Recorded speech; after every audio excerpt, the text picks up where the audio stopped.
예. 나토가 구축해놓은 방공망을 뚫어서 원하는 지역을 공격할 수 있는 무기, 그것이 극초음속 중거리 미사일을 갖고 있고 만약에 우크라이나를 지원하면 그 지원한 국가를 공격할 수 있다는 이런 메시지를 공격을 할까요? 압박용, 경고용으로 지금 압박용으로 봐야죠. 예. 만약에 나토의 회원 국가를 공격을 러시아가 했다. 공격하면 3차 세계 대전이죠. 새로운 대안으로 젤렌스키는 나토 가입 대신 미국과의 양자 동맹을 좀 아이디어를 모아가고 있습니다.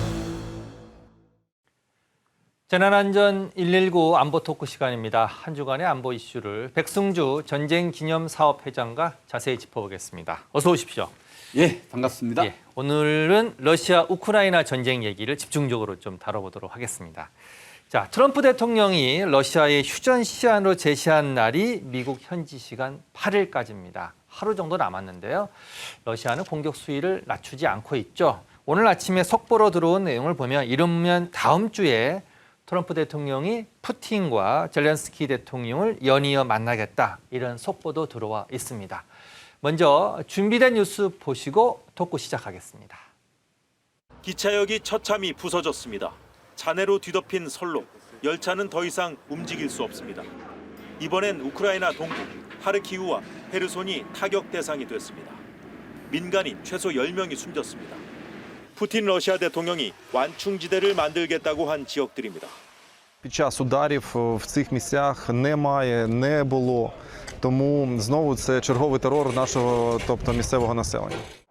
전날 외무부를 통해 중거리 핵전력 조약 INF에 얽매이지 않겠다고 밝힌 러시아는 현지 시각 5일 중단거리 미사일 배치 유예를 해제한다고 선언하며 탈퇴 의사를 명확히 밝혔습니다. В России больше нет никаких ограничений. Соответственно, Россия считает себя вправе в случае необходимости принимать соответствующие меры, делать соответствующие шаги. INF는 냉전 시절 미국과 소련이 중단거리 미사일 배치를 금지하기로 한 조약인데 미국은 트럼프 일기 때 이미 탈퇴했습니다. 러시아는 이 같은 조치가 북대서양 조약기구 나토의 반러시아 정책의 결과라며 추가 조치를 기대하라고 예고했습니다. 이와 관련해 현지 매체는 푸틴 대통령이 최근 최신형 중거리 극초음속 미사일인 오레시니크를 이미 실전 배치했다고 밝힌 점에 주목했습니다. 우크라이나도 연일 러시아 본토 군 관련 시설을 타격하고 있습니다. 이런 가운데 젤렌스키 대통령은 트럼프 대통령과의 통화 사실을 공개하며 미국과 양자 방위 협력 방안을 논의했다고 밝혔습니다. 특히 드론과 관련해 미국과 합의할 준비가 돼 있다며 가장 강력한 합의 중 하나가 될 수 있다고 강조했습니다. 위트코프 미국 특사가 곧 모스크바를 방문할 예정인 가운데 블룸버그는 러시아가 미사일과 드론 공격을 중단하는 공중 휴전을 제안할 가능성이 있다고 전했습니다. 베를린에서 KBS 뉴스 송영석입니다. 회장님, 트럼프 대통령이 푸틴 대통령에게 휴전해라 라고 말한 시한이 내일까지입니다. 그렇죠. 자, 그러면 이 리포트를 좀 보셨으면 과연 러시아가 트럼프의 제안을 받아들일 마음이 지금 있는 겁니까? 러시아 푸틴은 트럼프에게 좀 혼란시키는 신호를 보내고 있어요. 아, 예. 경우에 따라서는 트럼프의 그 휴전 종료를 받아들일 듯한 파란 신호등을 보여주고 있거든요. 예. 또 그리고 또 우크라이나를 상대로 또 전 세계를 상대로는 우크라이나와 전쟁을 끝장내겠다 예. 이렇게 입장을 내놓고 있어서 그래서 트럼프 반응이 좀 또 역시 거기에 또 헷갈리게 또 지금 위트코프 특사가 가서 푸틴을 만났죠. 푸틴을 만났죠. 예. 만나고 나서 그 결과를 보고받고는 트럼프가 좀 고무돼 있어요. 예. 아주 고도로 좀 생산적이었던 대화다, 의미 있는 예. 대화였다 이렇게 얘기를 하면서도 또 그 지금 러시아에 대한 이제 세컨더리 제재, 예. 2차 제재를 좀 해야 되겠다 이런 입장을 내놓아서 지금 그 푸틴이 보내는 신호도 빨간 등, 파란 등 헷갈리게 하고 예. 또 트럼프도 좀 빨간 등, 파란 등 이 고도의 어떤 지금 기싸움을 하고 있는 그런 모습인데 어쨌든 젤렌스키는 이 와중에서 예. 트럼프와의 관계 회복 또 트럼프 정부와의 관계 회복을 강조하면서 트럼프가 조금 휴전 협정 종료하는 것도 받아줄 테니까 유리한 휴전을 할 수 있도록 좀 더 힘써달라 이런 메시지가 있는데 예. 하여튼 지금 결과는 지금 알 수 없지만 지금 푸틴은 어떤 측면 저는 트럼프를 좀 기만하고 있다 이렇게 봅니다. 빨간 신호등과 파란 신호등을 동시에 보내고 있는 정치적 그렇죠. 고도의 정치적 계산이 깔려 있는 그 거다. 보는 신호등 보는 사람이 굉장히 지금 헷갈려요. 예. 이게 휴전이 곧 될 것 같은 느낌 들다가도 아 이건 전쟁이 계속되겠구나. 예. 푸틴이 항복에 가까운 그 끝장을 보려고 하는구나 하는데 지금 지상전하고 공중전 이런 정보도 흘러나오는 게 사실 드론 때문에 조금 골치 아파하는 것이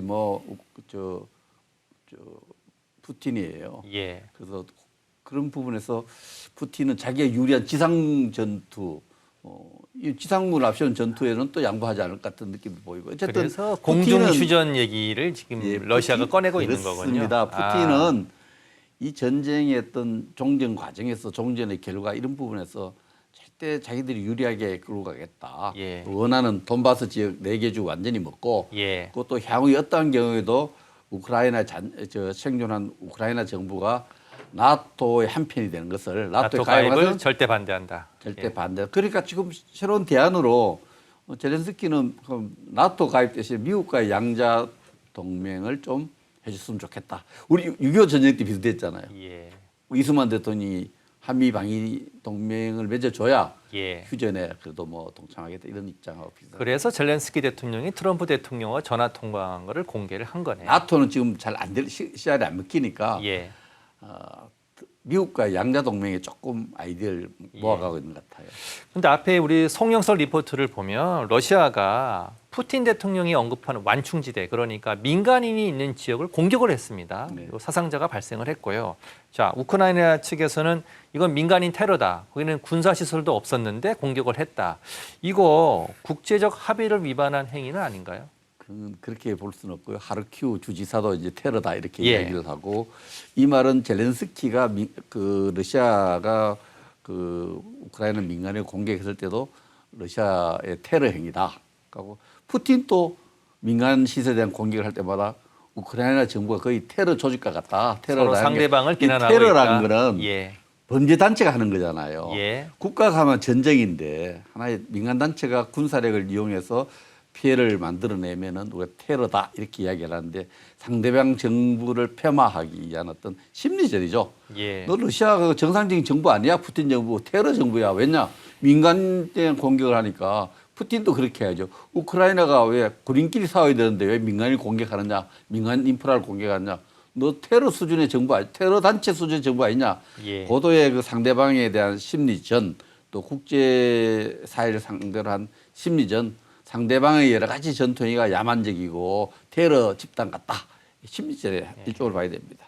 자, 조금 더 들어가 볼까요? 지금 우리 송영석 특파원 리포트에 INF, 그러니까 중거리 핵 전력 협정 이 얘기가 나왔습니다. 자, 이게 뭐고 또 궁금한 게 트럼프는 사실은 이걸 탈퇴를 했거든요. 근데 갑자기 새삼스럽게 러시아가 이걸 꺼내서 야, 우리 INF 지키지 않겠다 이렇게 말하는 의도가 뭘까요?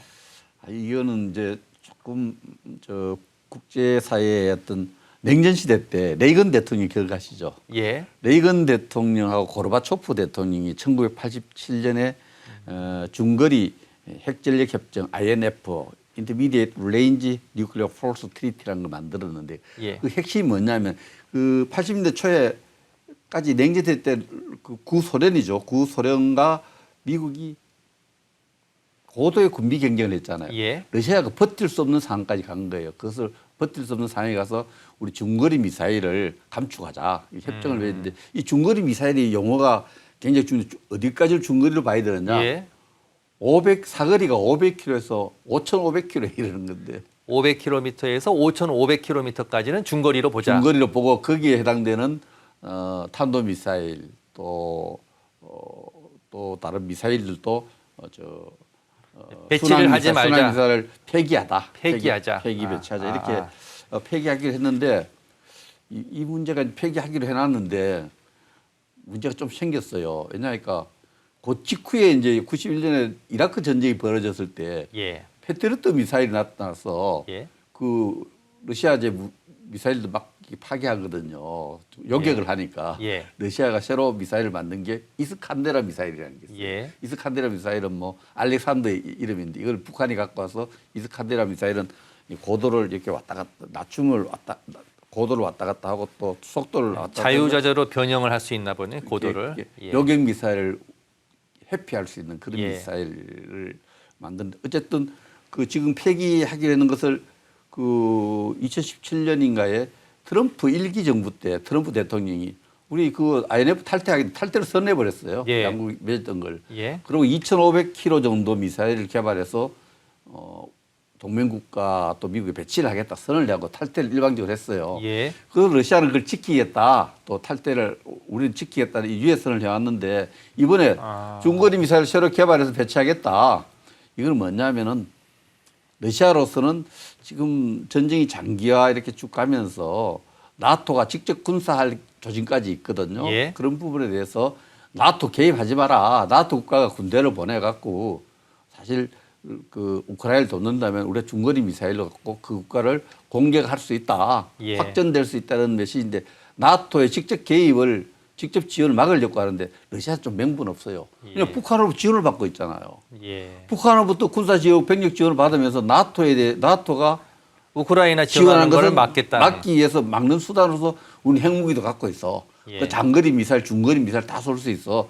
이게 나토 국가들, 서방 국가가 우크라이나 직접 군사 지원을 막기 위한 여러 가지 예비적 경고로 봐야죠. 예. 아, 그렇군요.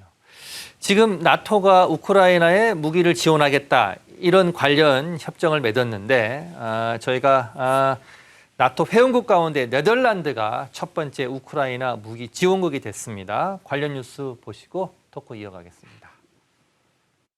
숲에 있는 군 시설을 이스칸데르 미사일이 타격합니다. 러시아 국방부가 우크라이나 군기지 공격에 성공했다며 공개한 영상입니다.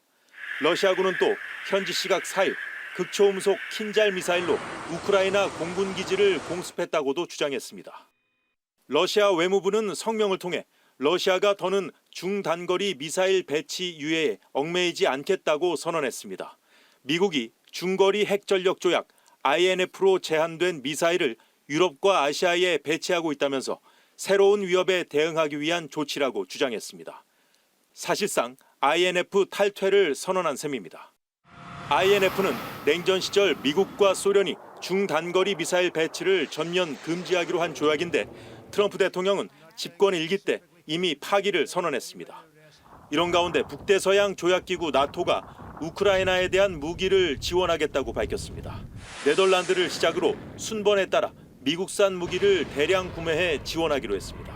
The Dutch are just the first of many. You're going to see a series of announcements in the coming weeks. We had a lot of our allies raise their hand and line up. 한편 러시아 위협에 맞서 핵잠수함을 배치했다는 트럼프 대통령 발표에 사흘 만에 크렘린궁이 입장을 내놨습니다. В целом, конечно, вот в такую полемику не хотелось бы никак втягиваться, и не хотелось бы это никак комментировать. 위트코프 미국 특사가 곧 모스크바를 방문할 거라며 푸틴 대통령과의 면담 가능성도 언급했습니다. 우크라이나도 공세를 이어갔습니다. 러시아가 점령한 크림반도에서 러시아 전투기 5대를 타격했다고 밝혔습니다. 동북부 최전선을 찾은 젤렌스키 대통령은 우크라이나군이 중국과 파키스탄, 아프리카 등에서 온 용병들과도 상대하고 있다고 말했습니다. 베를린에서 KBS 뉴스 송영석입니다. 회장님, 이게 8월 5일자 우리 뉴스인데 오늘 아침 이제 속보로 미 중동 특사가 푸틴을 만났습니다. 그렇죠. 그 얘기는 제가 조금 다시 여쭤볼 거고요. 자, 이게 그 뉴스를 찾아보니까 네덜란드가 미국산 무기 구매 대금 가운데 5억 유로, 우리 돈으로 8천억을 우리가 내겠다. 자, 우크라이나에 무기를 지원해 주자라고 이제 밝혔습니다. 이게 어떤 구조로 무기를 우크라이나에 지원하는 겁니까, 이게? 우크라이나에 필요한 무기를 이제 보내는데 무기 대금이 필요하지 않습니까? 예. 무기 대금을 네덜란드가 이제 비용을 부담하는 거죠. 예. 네덜란드는 좀 특별한 기억이 있어요, 저한테. 예. 네덜란드 초대 국방부 장관의 아들이 미국 국적으로 한국에 참전해서 전사해서 전쟁기념사업회 추모비에 있습니다. 6.25 전쟁 때요. 예, 그렇습니다. 아. 네덜란드가 작은 나라지만 이런 글로벌한 차원의 외교에 군사 외교에 적극적이죠. 그런데 이 네덜란드가 이번 8천억을 지원하면서 이 돈을 이제 미국산 무기뿐만 아니라 자체 조달 다른 외국에서 무기를 조달해서 또 군함들도 있어요. 군함들도 있고 또 여기 방공 시스템 또 요격 무기 체계도 하게 되는데 굉장히 나토 국가의 첫 번째로 이렇게 거액을 들여서 지원하기로 했는데 사실 네덜란드는 2024년에 이미 예. 그 우크라이나와 군사 협정을 맺었어요. 2024년 이후에 10년간 지속적으로 우크라이나를 군사적으로 지원하겠다. 아, 그래서 첫 번째 나토와의 회원국. 어떤 관계, 나토의 회원을 일원으로서뿐만 아니고 예. 양자 협정이 있습니다. 네덜란드와 우크라이나 협정을 맺어서 예. 이미 엄청난 군사 지원을 하고 있는데 예. 그 네덜란드 국가 의지 또 안보에 대한 의지 이런 것을 읽을 수 있는 선도적으로 하는 모습은 굉장히 네덜란드에 대한 어떤 나토나 어떤 서방 세계의 어떤 국가적 신뢰도를 높이는데 도움이 될 것 같습니다. 러시아로서는 굉장히 이런 부분들이 굉장히 아픈 거예요. 예. 네덜란드가 먼저 작은 나라 네덜란드가 먼저 이렇게 지원을 하니까 다른 나토가 큰 또 이렇게 나라들이, 계속 예. 수도적으로 해서 지원해 줄 거고 그러면 전쟁을 이렇게 지속하는 데 굉장히 어려움이 있고 그 전쟁에서 유리한 조건을 유지하는 데 굉장히 어려움이 있으니까 우리는 중거리 미사일도 배치한다 또 이 경고를 계속 하는 거죠. 나토 직접 개입하는 걸 막기 위해서. 아무튼 네덜란드의 이런 이번에 조치는 굉장히 푸틴에게는 좀 굉장히 아픈 부분입니다. 예. 푸틴이 그래서인가요? 뭐 하여튼 나토의 반러시아 정책 이거에 대한 반발로 조금 전에 리포트에도 나왔지만 최신형 중거리 극초음속 미사일을 실전 배치했다 이렇게 밝혔는데 이게 어떤 의미가 있는 겁니까? 극초음속이라는 것은 마 6, 7 이상이거든요. 예.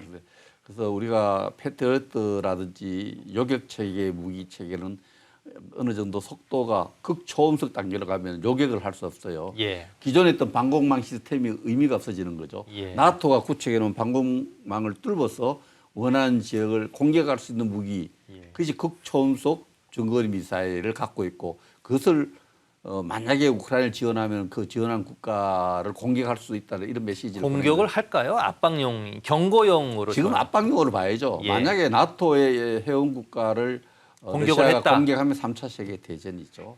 나토 국가는 나토 동맹 조약에 따라서 나토 회원국이 공격을 받을 때는 집단적으로 대응하도록 되어 있기 때문에 그건 완전히 3차 세계 대전으로 가는 거죠. 그런데 러시아는 나토가 어쨌든 재정 지원하는까지는 봐주는데 예. 실제로 군사력을 투입시켜서 지원하는 것에 대해서는 우리가 가만히 있지 않겠다 이런 엄포입니다. 그러나 실제로 공격하기는 예. 힘들 거로 보입니다. 그런데 여기에 이제 그 나토 국가들도 이 러시아하고 이런 그 교감이 되는 거죠. 예. 러시아도 중거리 미사일을 극초음속 중거리 미사일 배치하겠다는 공격 태세를 갖추고 있다는 거고 예. 나토도 여기에 대해서 뭐 기싸움을 하고 있는데 기죽지 않을 걸로 봅니다.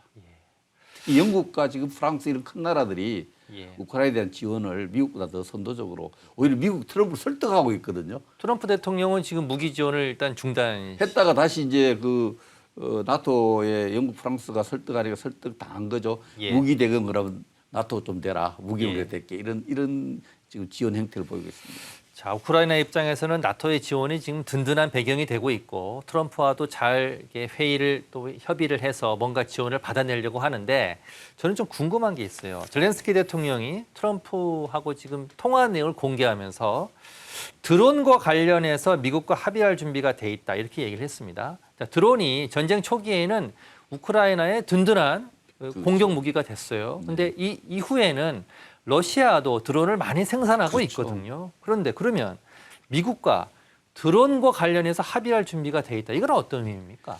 드론은 지금 우크라이나나 러시아 다 같이 해당되는 겁니다만 이제 예. 새로운 우크라이나 전쟁에서 새로운 게임 체인저, 전세를 결정짓는 전환 결정짓는 무기 체계인데 지금 드론의 그 방공망 구축에 대한 여러 가지 각국이 경쟁적으로 장비를 개발하고 있어요. 예. 그래서 그런 측면에서 우리나라도 크게 뭐 경쟁하고 있습니다만은 그 러시아의 드론 공격으로부터 막을 수 있는 방공 체계에 대해서 방공 시스템을 미국이 지원하겠다는 얘기도 되고 예. 또 여러 가지 또 그 공격용 드론보다는 그 방공망 구축에 상당히 도움을 줄 수 있는 합의가 아닐까. 예. 러시아의 드론을 무용지물로 만드는 방공망 이런 부분이 지금 미국보다는 이스라엘이 독자적으로 많이 개발해 있어요. 예. 그 방공망 구축 이런 부분에 대해서 그 젤렌스키가 굉장히 기대하는 것은 지금 드론 때문에 굉장히 고전하고 있는데 예. 미국과의 드론 합의를 통해서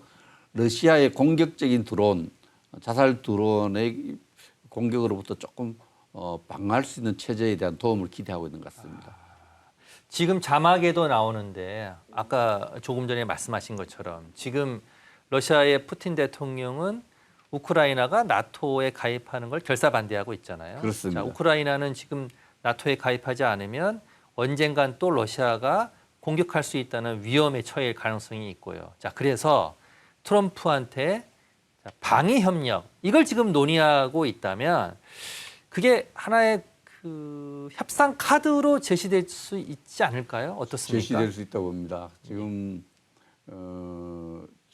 러시아 푸틴 입장에서 어떤 경우에도 이 처음에 러시아와 그 우크라이나의 갈등이 전쟁으로 비화되는 과정에서 우크라이나가 나토 가입 문제가 굉장히 결정적이거든요. 네. 러시아로 봐서는 우크라이나가 서방의 이론, 나토 일원이 되는 것을 결코 자시하지 않겠다는 그런 예. 입장이 지금 전쟁으로 갔는데 우크라이나 입장에는 직접 침략을 받고 있는 입장에서 보면은 자, 지금 휴전을 하더라도 또 침략하면 어떡할 거냐. 그렇죠. 예. 나토 일원에 대해서 침략받은 나토가 공동으로 대응해줘야 우크라이나를 지킬 수 있다. 영토와 국민을 지킬 수 있다. 이렇게 판단했을 때 나토 가입을 계속해서 휴전의 조건을 제시했던 거예요. 네. 만약에 러시아가 다시 침범한다면 나토 자동 개입하는 조항을 요구한 걸로 알고 있어요. 예. 그런데 그거는 러시아가 절대 용인을 안 하겠다니까 그러면 우리 6.25 전쟁의 어떤 경험칙으로 보면은 미국과의 예. 단독 양자 방위 조약, 양자 방위 동맹을 맺어둬도 그건 미국과 또 미국이 나토의 맹주국이니까 예. 간접적으로 미국과의 양자 방위 조약을 젤렌스키가 제안했을 것으로 보이고 그런 부분이 미국과의 양자 동맹 조약에 대한 동맹 협력에 대한 어떤 논의가 시작되었다. 젤렌스키 그 이야기를 하는 젤렌스키 대통령의 마지막 히든 카드로 보이네요. 저렇게 해서 지금 일단 이 문제를 어떻게든 해결해 보겠다. 나토에도 가입하지 못하고 미국으로부터 안전을 보장하지 못하면은 그럼 이 휴전해도 그렇죠. 예. 휴전이 이루어지더라도 언제든지 러시아가 재침할 수 있기 때문에 예. 그런 측면에서 굉장히 젤렌스키의 필사적인 노력이죠. 근데 지금 더 우크라이나로서는 굉장히 걱정스러운 부분이 하이브리드 침략이라는 게 있는데 이게 뭐냐면 우크라이나 안에 친러시아 국민들이 있잖아요. 예. 이 소수 친러시아 국민들을 그 러시아 정부가 좀 조정을 해서 반 젤렌스키 또 이런 분위기를 만들어서 그 러시아를 또 어렵게 할지 모르다 이런 걱정이기 때문에 우크라이나로서는 젤렌스키로서는 미국과의 방위 조약이 굉장히 지금 좋은 중요한 카드죠. 지금 좋은 카드가 된 거네요. 아, 근데 자, 그거는 주권 문제이기 때문에 러시아가 예. 반대할 수 없잖아요. 그렇죠. 지금 뭐 예상과 다르게 오늘 아침 속보로 미국의 중동 특사가 러시아를 방문했다. 방문한다는 얘기는 있었는데 푸틴 대통령까지 만났다. 이런 얘기가 나왔습니다. 그리고 사진도 오늘 공개가 됐어요. 자, 그런데 아직 어떤 말이 오갔는지는 속보로 나오지 않고 있습니다. 관련 뉴스를 보고 토크 또 이어가겠습니다. 지난달 14일 50일 내 휴전하지 않으면 러시아에 고강도 관세를 물리겠다고 트럼프 대통령이 경고한 이후 줄곧 침묵해온 푸틴 대통령. 러시아의 민간인 공격을 강하게 비난하며 오는 8일로 관세 부과 시점을 앞당긴 트럼프 대통령을 향해 입장을 내놨습니다. Что касается каких-то разочарований со стороны кого бы то ни было, то все разочарования, они возникают от избыточных ожиданий. 그러면서 러시아는 지난해 6월 평화를 위한 조건을 분명히 제시했다며 목표는 변함이 없다고 강조했습니다. 지난해 6월 푸틴 대통령은 우크라이나의 나토 가입 포기와 러시아 점령진의 우크라이나군 철수, 서방 제재 해제 등을 휴전 조건으로 내건 바 있습니다. Условия, безусловно, остались прежними. Это же не условия, ясно. Но главное – это искоренить причины, породившие этот кризис. 이런 가운데 트럼프 대통령은 최근 자신을 비판한 푸틴의 최측근 메드베데프 러시아 국가안보회의 부의장의 발언을 문제 삼으며 또 다른 경고를 보냈습니다. 미군 핵잠수함 2척을 적절한 지역에 배치하도록 명령했다면서 메드베데프의 선동적인 발언이 말에 그치지 않을 가능성에 대비한 조치라고 했습니다. 앞서 메드베데프가 자신을 향해 옛 소련의 핵 공격 시스템 데드핸드를 거론한 것을 겨냥한 겁니다.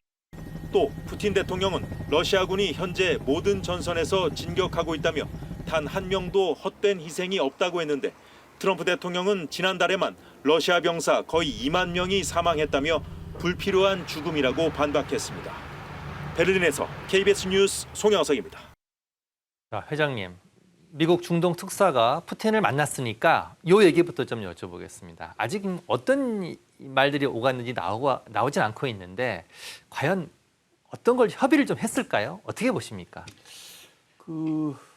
앞서 말씀드렸지만은 푸틴이 지금 트럼프에게 신호등을 2개를 막 그렇죠. 파란 신호등 빨간 보냈다가 등과 빨간 파란 신호등을 신호등. 마음대로 이렇게 보이면서 약간 어떻게 보면 좀 트럼프를 기만하고 있다 이런 느낌을 저는 가지는데요. 네.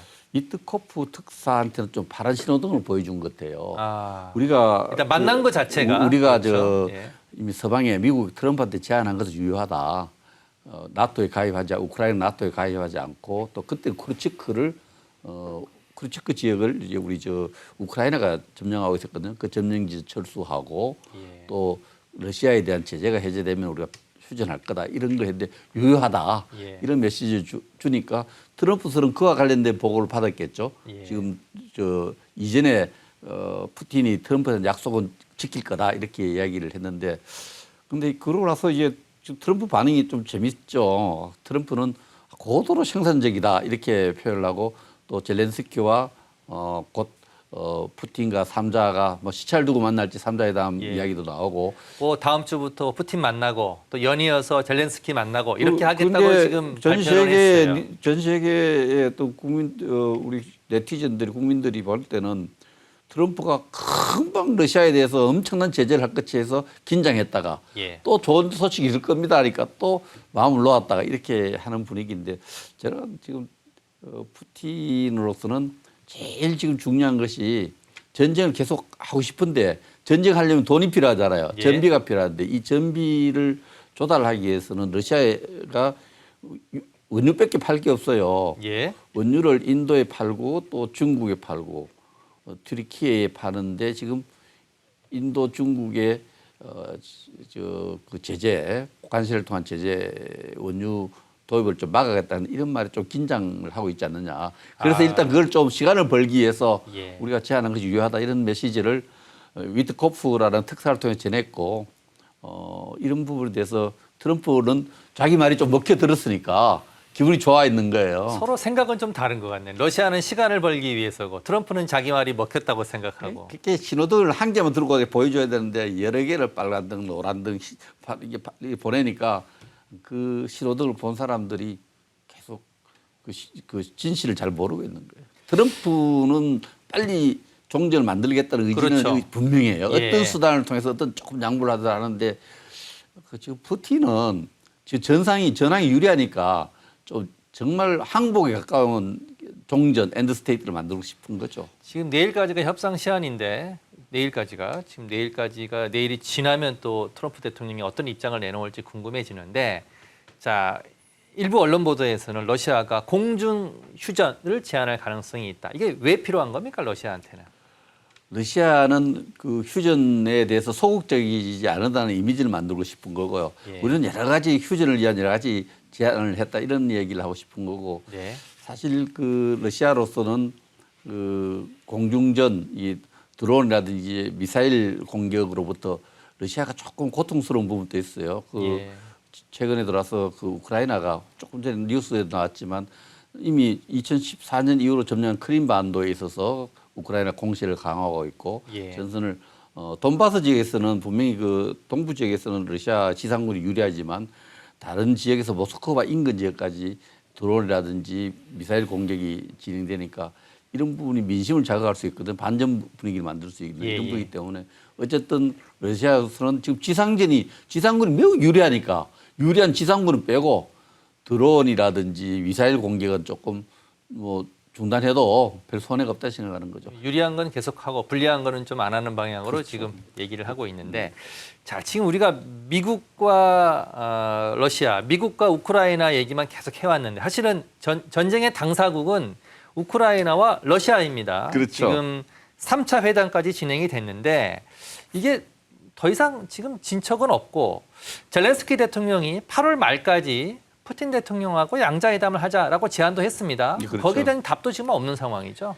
그렇죠. 또 푸틴은 사실 지금 참 전쟁은 우크라이나에 진행되고 있고 고통 우크라이나 국민이 당하고 있는데 전 세계 언론은 지금 트럼프 입만 쳐다보고 있고 푸틴의 눈만 쳐다보고 있으니 젤렌스키와 우크라이나 국민으로서는 굉장히 답답한 그런 상황인데 지금 어쨌든 나토, 미국의 힘을 통해서 푸틴의 야욕을 좀 낮춰야 되는데 예. 그런 고민이 이제 젤렌스키한테 있는 거죠. 답답한 상황일 겁니다. 예, 앞서 우리 송영석 특파원의 리포트를 보면 미국과 러시아가 핵과 관련해서 약간 기싸움 공방을 하고 있는데 또 새로운 용어가 하나 나왔습니다. 자, 핵 공격 시스템 데드 핸드를 푸틴 대통령의 최측근이 언급하고 트럼프 대통령이 거기에 대해서도 반응을 했습니다. 이 데드 핸드, 죽음의 손 이렇게 해석할 수 있을 것 같아요. 이게 뭔가요? 예, 미국이 핵을 개발하고 또 구소련이 핵을 개발하고 영국이 개발하고 또 냉전 시대 예. 때 한쪽이 핵을 공격하면 보복할 능력, 세컨 스트라이크라는데 2차 보복할 능력을 갖추고 그걸 작동하는 메커니즘을 다 갖고 있는 거죠. 예. 미국도 핵 공격을 받으면 서로 핵으로 공격할 수 있는 메커니즘을 예. 갖고 있는데 이 러시아가 갖고 있는 핵 보복 메커니즘, 핵 전쟁 메커니즘을 그걸 데드 핸드군요. 예, 데드 핸드죠. 자동 핵 보복 시스템. 자동 핵 보복 시스템. 예. 이게 핵 공격을 받으면 자동적으로 핵 무기를 발사해서 보복하려는 이런 시스템을 갖추고 있는 데드헌트를 메드베프라는 그 러시아 국가 안보회의 부의장이 언급했어요. 세계 권력의 역사 속에서 가장 좀 특이한 일 중에 하나가 20세기에 그 푸틴이 그 헌법에 따라서 연임을 못하게 하니까 친구 메드베데프한테 이제 권력을 4년간 대통령 맡겼다가 예. 연임 금지 조항이 풀려 다시 집권한 그런 경우 친구한테 권력을 맡겨 도로 찾아온 예, 경우죠. 그렇죠. 예. 이 친구가 메드베데프 부의장이 데드 헌터를 언급하자 여기에 또 트럼프가 한마디 했죠. 우리 핵 잠수함 전진 배치시켜놨다. 예. 전략지 위치 배치시켜놨던데 전략지 위치가 어디냐는 이야기를 안 했는데 어디라고 보십니까, 회장님? 러시아의 어떤 전략적으로 가장 취약적이고 전략적으로 조금 강한 게 지금 발틱 해죠. 발틱에게 지금 네덜란드나 독일 그쪽하고 스웨덴, 노르웨이 사이에 있는 그 바다에 거기에 묶이면은 그 러시아의 서쪽에 있는 페테스부르크라 항이나 이런 쪽에 있는 해군들이 움직일 수 없어요. 네. 그 길목이 막히면 러시아로서는 굉장히 어렵습니다. 봉쇄되는 거죠. 발틱해에 핵 잠수함을 배치했을 것이다. 뭐 그런 데가 전략적으로 미국이 고려할 수밖에 없겠죠. 그렇군요. 자, 트럼프 대통령 러시아하고 거래하는 나라에는 관세를 뭐 엄청 많이 부과하겠다 이렇게 발표를 했는데 인도가 그 유탄을 맡고 있습니다. 관련 뉴스 함께 보시죠. 트럼프 미국 대통령이 인도를 또 압박하고 나섰습니다. 자신의 소셜미디어에 글을 올려 인도는 러시아산 석유를 대량으로 사들일 뿐 아니라 이 중 상당 부분을 되팔아 큰 이익을 얻고 있다고 주장했습니다. 그러면서 인도는 우크라이나에서 러시아에 의해 얼마나 많은 사람들이 죽어나가는지 신경 쓰지 않는다며 이 때문에 인도에 대한 관세를 상당히 올릴 거라고 밝혔습니다. 인도의 25%의 상호 관세에 더해 벌칙을 부과하겠다고 밝힌 지 닷새 만에 나온 추가 경고입니다. 오는 7일 상호 관세 시행을 앞두고 인도에 대한 압박 수위를 높이고 있는 걸로 해석됩니다. 특히 미국이 설정한 러시아와 우크라이나 휴전 시한 8일이 다가오면서 러시아가 보다 적극적으로 나서도록 압박하는 측면도 있습니다. So what he said very clearly is that it is not acceptable for India to continue financing this war by purchasing the oil from Russia.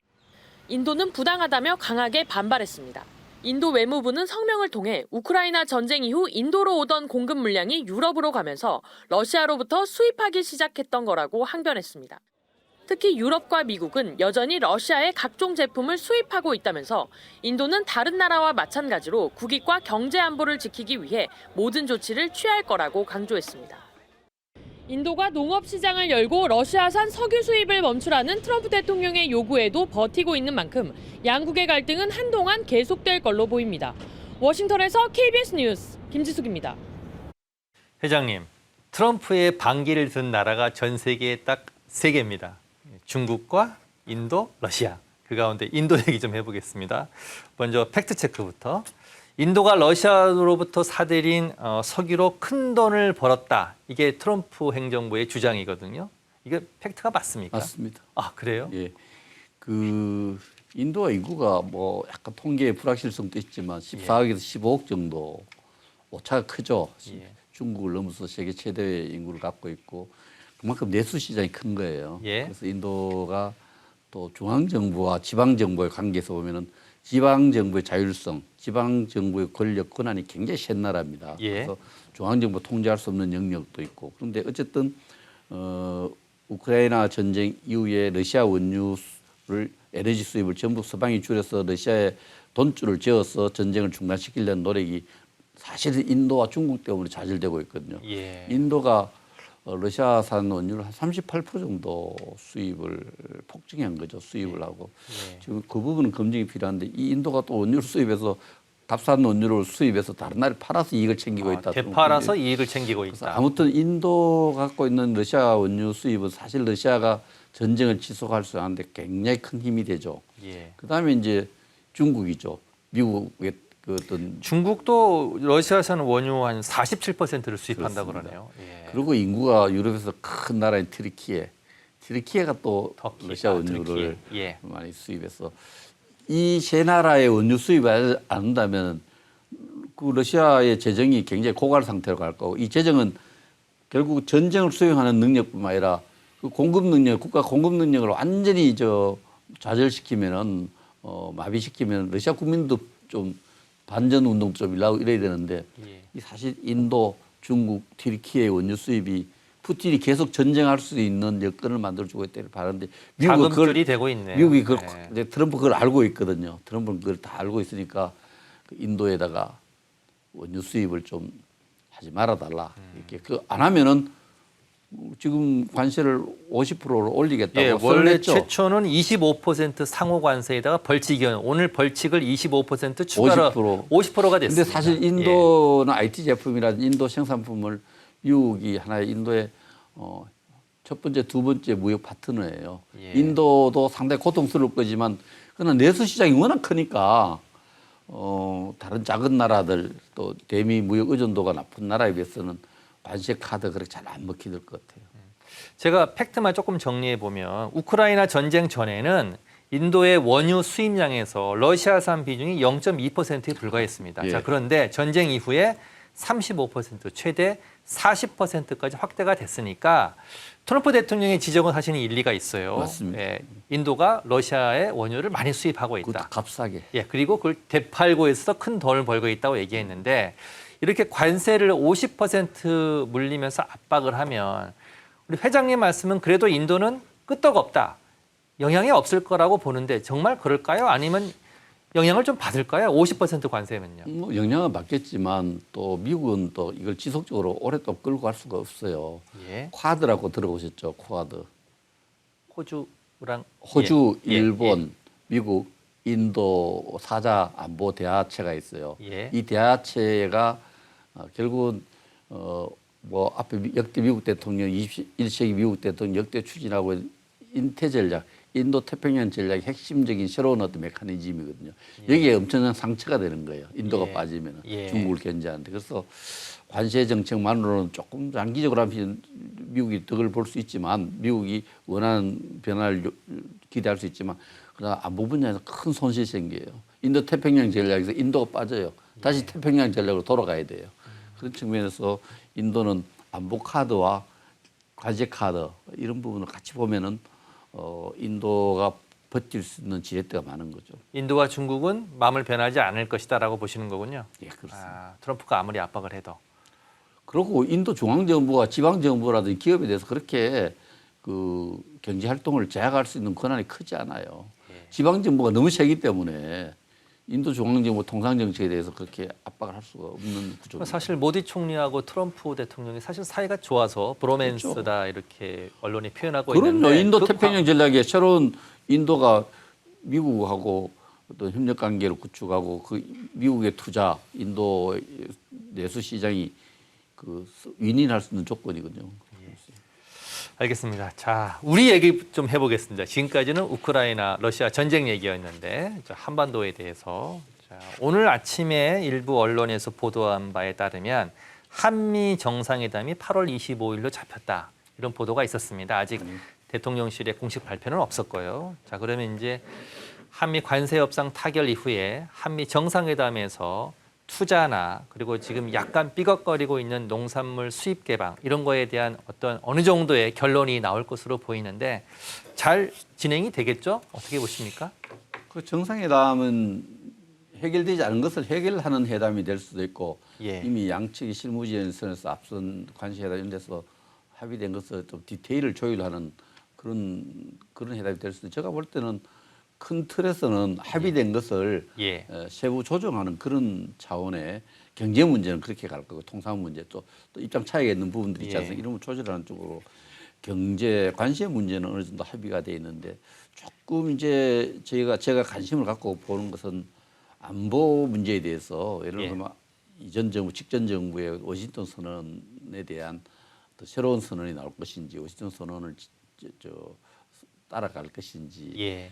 또 이런 부분들에 대한 어떤 또 그 한미 간의 어떤 지금 한미 동맹의 역할 변화 이런 부분에 대해서 안보 의제를 관세 협상이 안 다뤘거든요. 예. 그래서 관세 후속적인 것을 세부 규칙을 논의하는 것은 큰 어려움이 없을 걸로 봅니다만은 안보 의제에 대해서 큰 틀에서 또 트럼프는 지금 우리 방위분담 5%를 올리라 그러거든요. 그렇죠. 5%는 GDP의 5%. 지금 2.23% 되는 데서 2배를 올리라는 이상 거거든요. 올리라는 2배를 올리고 우리 주한미군의 역할도 좀 조정하자는 입장이어서 안보 의제에 대해서 새로운 선언이 나올 것인가, 예. 새로운 선언이 준비되고 있는지, 미국 예. 입장에 대해서 어떻게 나올 것인지, 노골적으로 예를 들어서 미국과 중국 갈등 시에 한미 동맹이 어떻게 작용할 것인데 선언을 하자든지 이런 문제가 나오면 조금 상당히 그 안보 의제에 대해서 정상회담이 순탄하지 않을 수도 정상회담 있겠네요. 준비에 상당히 그 국제적인 관심을 끌 겁니다. 그걸 잘 준비해야 되겠죠. 뭐 말씀하셨으니까 이달 초에 한미 외교장관이 만난 이후에 안보와 관련된 중요한 발언이 나왔습니다. 이달 초 얘기인데요. 뉴스 보고 토크 이어가겠습니다. 이재명 정부 출범 뒤 첫 한미 외교수장의 만남. 북한의 완전한 비핵화를 위해 한미일 3자 협력을 강화하기로 의견을 모았습니다. 또 한미동맹 강화를 위한 현대화도 주요 의제였습니다.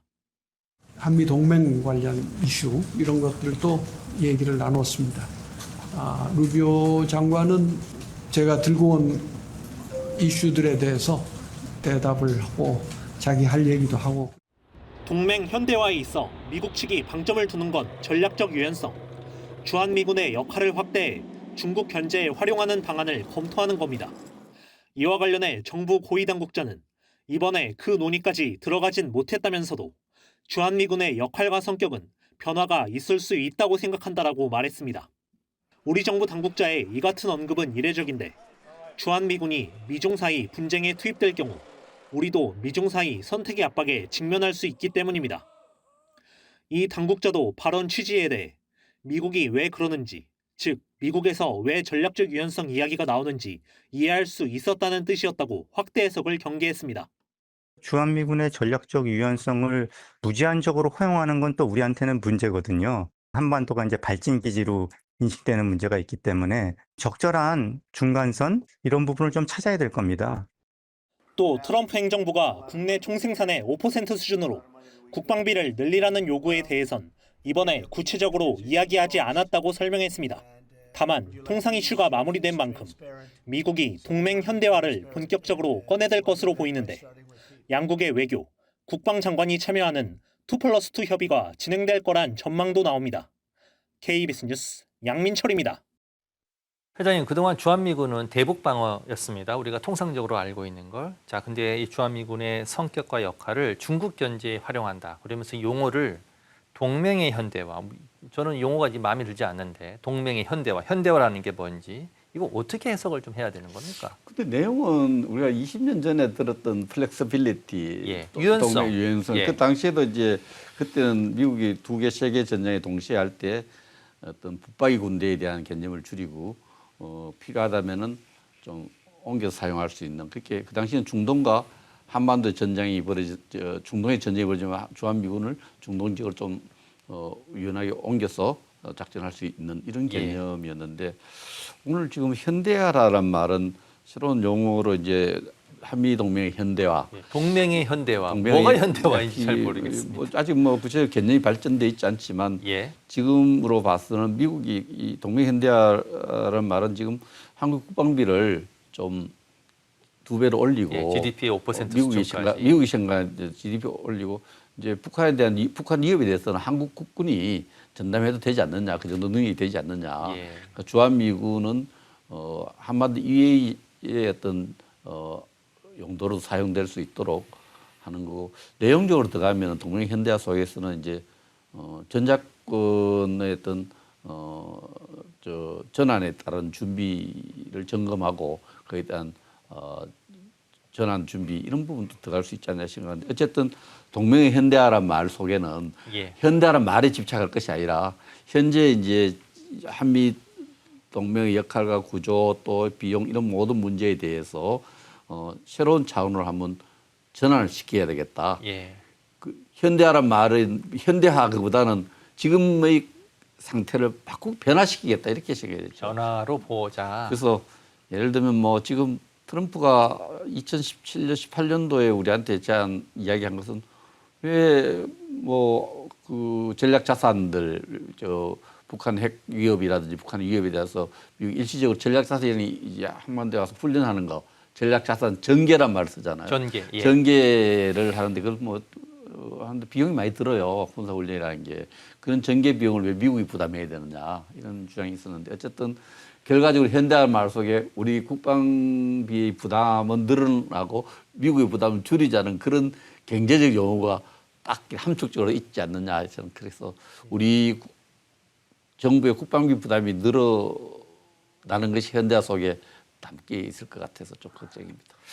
우리의 최고 걱정은 주한미군이 미중 분쟁에 투입된다. 이럴 경우에 우리의 스탠스가 고민이 될 수밖에 없는데 앞서 리포트를 보면 적절한 중간선을 찾아야 한다. 이렇게 전문가가 조언을 했습니다. 국방이나 방위 문제에 한미 관계에서 적절한 중간선이 어느 정도라고 보시는지 우리가 어떻게 좀 대비를 해야 됩니까? 국방부 정책실장을 지낸 우리 김정섭 실장이 아까 TV에서 말씀을 하셨는데 동맹과 동맹이 충돌할 때 중간선이란 말은 없어요. 한 편이 되든가 다른 편이 되든가죠. 미국과 중국의 어떤 충돌이 났을 때 중간선이라는 것은 애매한 중간선이라는 말은 제가 그렇게 적절하지 않을 것 같고요. 저 생각에는 이렇습니다. 우리가 또 용어가 틀린 용어를 많이 쓰는데 한반도 유사시에 미국이 자동 개입한다. 그것도 틀린 말이에요. 미국의 국내법 절차에 따라서 개입한다가 맞는 거죠. 국내법 절차가 간단하지 않아요. 그리고 우리 군 경우에는 미국보다 더 어렵습니다. 우리는 국회 동의가 있어야 돼요. 분대 이상의 군을 보낼 때는 국회 동의 절차를 국내법 절차에 따라서 지원 여부를 결정했는데 미국은 조금 우리보다는 자유롭습니다. 전쟁법에 따라서 미국 대통령은 바로 군사력을 사용할 수 있고 그걸 의회가 철수하라고 이야기하면 철수해야 돼. 그래도 2달간 전쟁할 수 있고 철수 준비가 한 3달간 군사력을 운영할 수 있는 그런 권한이 미국 대통령에 있는데 한국 대통령에게는 없습니다. 그렇군요. 자, 우리 정부가 잘 대비를 해야 될 것 같습니다. 시간이 많지 않아서 짧게 질문 하나만 더 드리고 보내드리도록 하겠습니다. 자, 전쟁기념관 사업회 소식인데요. 지난 6일에 영국의 앨런 마샬 공군 항공우주사령관이 방문을 했죠. 근데 이게 영국이 6.25 전쟁 때 미국 다음으로 파병을 많이 한 나라더군요. 파병도 많이 했고 그때는 홍콩에 주둔하고 있던 영국군이 있어서 그런지 파병을 2번째 빨리 했죠. 파병 영연방과들이 파견을 할 수 있도록 여건도 만들어줬고 5만 6천 명이 참전해서 1,086명이 전사를 했는데 영국 공군과 한국 공군 또 우주 전략에 대한 데도 전술 협력차 방문한 것으로 알고 있고 또 영국이 나토에 갖고 있는 이상 글로벌 전략에서 차지하고 있는 이상 이런 거 봤을 때 우리 정부가 나토 협력 관계에 대해서 하나의 그 연계 역할도 할 수 있는 그런 방문이었다고 생각합니다. 그래서 공군 중장인데요. 예. 아주 에볼라 때, 그러니까 에볼라 10여 년 전 에볼라 있을 때 한국과 같이 그 에볼라 대체하는 데도 같이 일한 경험이 있다 있어. 예. 한국을 처음 방문하는데 아주 이번 전쟁기념 사업회 전쟁기념을 방문하고 오른쪽에 있는 분이 아마 무관인데요. 예. 아주 정말 그 한국과 영국 간의 어떤 과거, 현재, 미래를 공부를 많이 했고 또 한국과 영국 간의 어떤 항공 우주 분야의 여러 가지 협력에 대해서 좋은 관계를 만들어가자 이런 메시지로. 1000여 명이 전사했고 2,600여 명이 부상을 했네요. 그렇습니다. 자, 오늘 회장님 여기까지 듣도록 하겠습니다. 오늘 장시간 감사드립니다. 지금까지 백승주 전쟁기념사업회장이었습니다. 고맙습니다. 예, 감사합니다.